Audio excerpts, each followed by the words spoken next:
up next here in FS1. Let's head over to Colin Cowherd. Colin, what's on the show today? Well, you know, the new NBA is stars getting together to play for one team. We've got these star-driven teams. Why do some stars get along so well and other stars do not? We'll probe into that today. Coming up.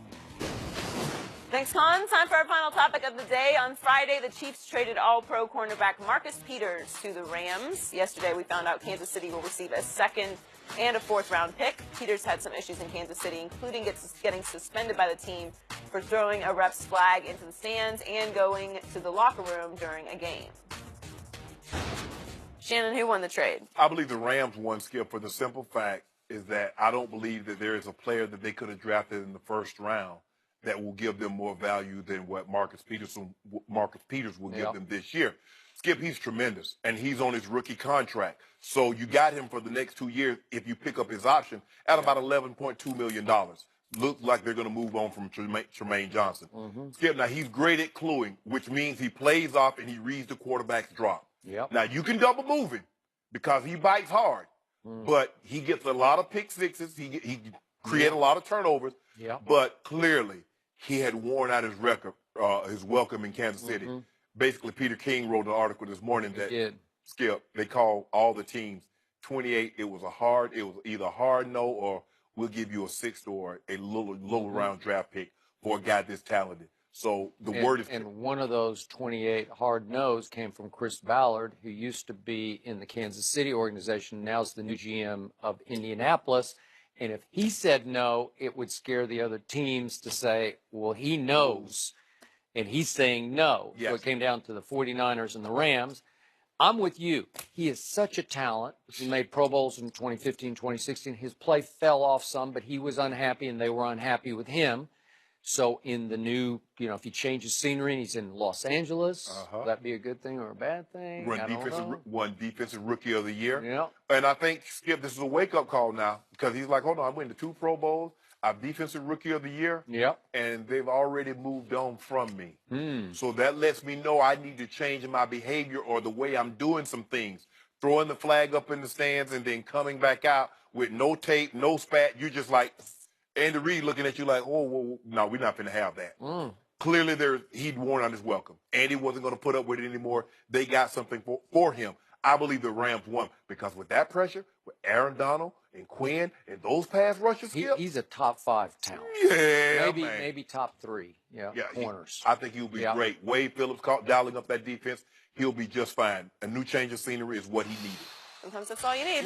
That's it for us. We'll be back tomorrow morning at 9:30 Eastern. Right now, Colin Cowherd tells you why James Harden can play with other stars, but Russell Westbrook can't.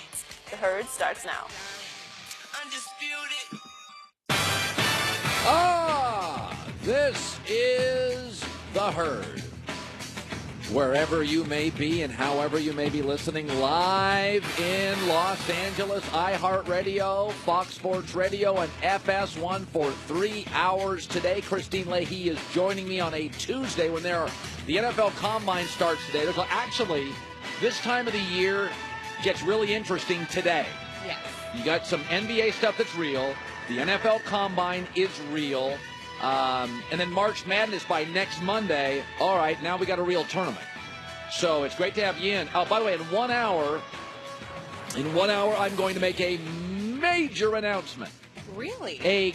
In my life, I've never done anything like this. And how do I not know about this already? Christine, this is, it will shock you. It will shock even the well-connected you. Yes, I have no idea what your plans are, but... In 1 hour. We'll find out. All right, let me start with this. I want you this morning to take the ball out of sports. NFL Combine, NBA super teams, take the ball out of sports. So often in sports, we forget it's just guys. It's just women. These are human beings.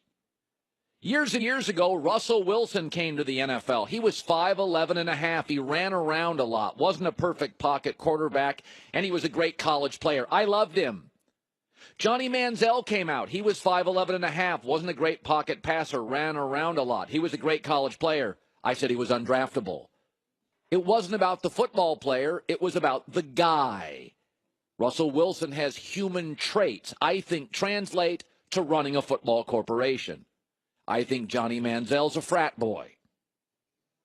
Remember, all surgeons are qualified that apply for that job opening at Boston General. They all went to medical school. Most got good grades. They're all qualified. But you hire the doctor that works better with a staff, that listens to his nurses, that has that bedside manner that all of us want and need from a surgeon when our life's in jeopardy. Hopefully for me, that's not for a while. But in the end, we spend so much time looking at the athlete and forgetting he's a human being. I want you to think about this. Russell Westbrook is getting worse with this group of all-stars. In his last 3 games, he has shot 26% with 20 turnovers. The Warriors are in his head, and this thing in Oklahoma City, yeah, I know they struggled to beat Orlando. It's a mess right now. But yet James Harden is working perfectly with Chris Paul. Now, I want you to think about that on paper. On paper, most of you predicted that Chris Paul and James Harden would not work, and you made a lot of sense when you made the argument. I mean, they're both ball-centric guards. They both love the ball. They need the ball.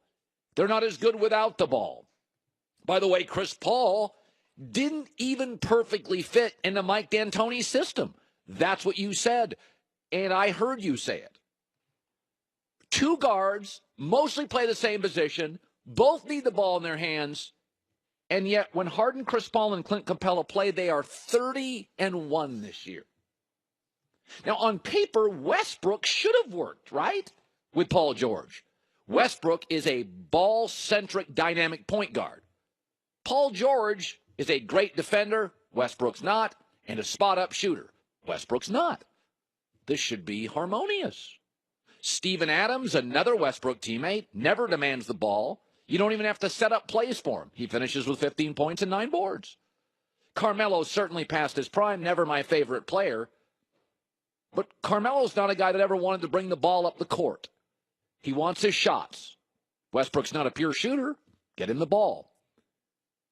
On paper, Houston shouldn't be this good.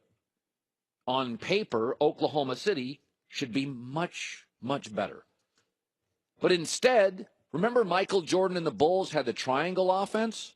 In Oklahoma City now, it's the Bermuda Triangle offense. Points are disappearing and nobody can figure it out. This is because of the personality of Harden and Westbrook. This is what it's all about. Harden doesn't yell at refs. Harden has funny commercials. Harden doesn't have ugly relationships with reporters. Harden's not a loner. He's more of a go-out-on-the-town nightclub guy. Harden plays well with others. People like playing with James. People like coaching James. He's a joyful, open personality. Westbrook never stops complaining to refs. He's hard to play with. He's a loner. He is incredibly rigid. He's complaining about either something about the refs or how about this a couple of days ago with a reporter. Even a simple question from a reporter became conflict-driven. What do you mean what happened? What do you think what happened? Sure. I don't know. I couldn't see. Don't lie. Don't lie. You couldn't see it. You saw the instant replay 4 times. What happened? You fell on your leg. Thank you. Don't ask me a dumb question you don't answer to. You think it was intentional? Did you see? What it look like? What it look like? Did anybody touch him? Yes or no? I didn't see the replay yet. Oh, you didn't see it? But why you asking about something you didn't see? I just saw the play live. Well, then, if you didn't see it, don't ask me a question. Don't ask me a dumb question. Obviously, it was intentional. So ask me, was it intentional? Nobody touched me, fell over my leg, trying to hurt me, you know. But hey, that's how I go. The reason Harden and Houston are working is because of Harden, the human being. And the reason Westbrook and all this stuff in Oklahoma City is not working is because of Westbrook, the human being. A little odd, a loner, intense, argumentative, conflict-driven guy. That's why I liked Russell Wilson and not Johnny Manziel. They were the same guy coming out of college. right? 5'11 and a half, run around, wildly successful, took over a program, incredible to watch, hard to stop. But Russell was a grown-up. Manziel was a frat boy. James Harden is a joyful, fun, likable, coachable, engaged with others superstar. Westbrook's the opposite. That's why Houston's brilliant and flawless and working perfectly. And Westbrook can't figure out how to play with two spot-up shooters and Steven Adams, who never demands the ball. Don't always look at the game, look at the guy. Well, it's nice to know there are two smart people left on the planet, NBA Commissioner Adam Silver and myself. Neither of us believe that Zaza Pachulia should be suspended or face a fine. And yesterday, the NBA made its ruling. Zaza will not be suspended and will not face a fine. I thought everybody overreacted to this. But here's what was interesting about the play where the bodies got tangled. Zaza fell on Westbrook. Westbrook winced. Zaza's clumsy, and people went nuts. In football, as fans and consumers, I include myself in that, we demand multiple angles. We want to see every angle. Then we want a ruling. In basketball, most of you weren't willing to look at a second angle. Looky here. Nick Young's foot on the back of Zaza's legs. Now, you can say, Colin, that wouldn't pull him down. But you know what that is in court, folks? That piece of video is the same in the NFL. It's called reasonable doubt. That's why in the NFL, when they call a play on the field, you have to have, they don't want to overturn it. You have to have clear evidence that the call was wrong. But the NBA went to the back angle. And though you can certainly make a valid argument, and you're probably right, that Nick Young's foot didn't pull down Zaza. But it should be noted that Zaza fell on his own teammate last year, Kevin Durant, and hurt him for multiple games. Zaza's a clumsy 7-footer, and that second angle was reasonable doubt. Why is it, as a consumer base, we demand multiple angles, but you weren't willing to give a second one with Zaza a look? Zaza fell on his own teammate last year. Colin, it was intentional. So was every one of Bill Lambier's shots. The replays that leagues use for fines and suspensions. Remember, on the court, nothing was called. It was a bunch of bodies. To overturn that, you are going to have no reasonable doubt. And that foot on the back of the neck, we could freeze that. You can freeze that picture. That's the piece of clear evidence that got Zaza off the hook. You don't have to like it. You don't have to agree with me. You can think it's baloney. You don't have to buy into the dirty Zaza. I get it. But in football, you demand we use that. In basketball, you didn't want any part of it. That's what both the NFL and the NBA use. That piece of video, as they should. Reasonable doubt. In football, there's also like a lot of talk of control of the ball. And if you look at Zaza Pachulia, when Nick Young's foot first makes contact with the back of his leg, he is in full control of his own body. There's no part of him that's starting to fall over. It's later on when he starts to fall down, and you can tell that that has nothing to do with Nick Young's foot. Well, Nick Wright will join us today, and my understanding is Nick wants Zaza thrown out of the league. That is very regrettable. Look at me and Nick agreeing again. That makes me happy. All right, coming up, remember, 45 minutes, I consider it a major announcement. I mean, as far as announcement go, I make like 2 a year, maybe 3. And, you know, I don't make them for like a hairstyle change or I got a new sweater on. About once, twice a year, I make a major announcement. I believe this qualifies as a major announcement in 45 minutes. Coming up next, An NFL team, and this won't be popular, did the absolute right thing. And they followed one of our guidelines to do it. That is coming up next.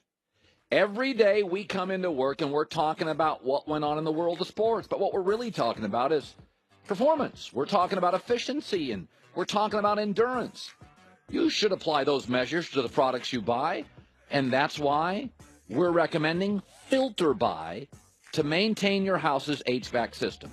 It's the leading provider of filters for homes and small businesses. They have over 600 different sizes, including custom options. They're all shipped free, and these are heavy, shipped free, within a day, 24 hours, and they're all manufactured in America. And they have lots of options, MERV options, all the way up to hospital grade.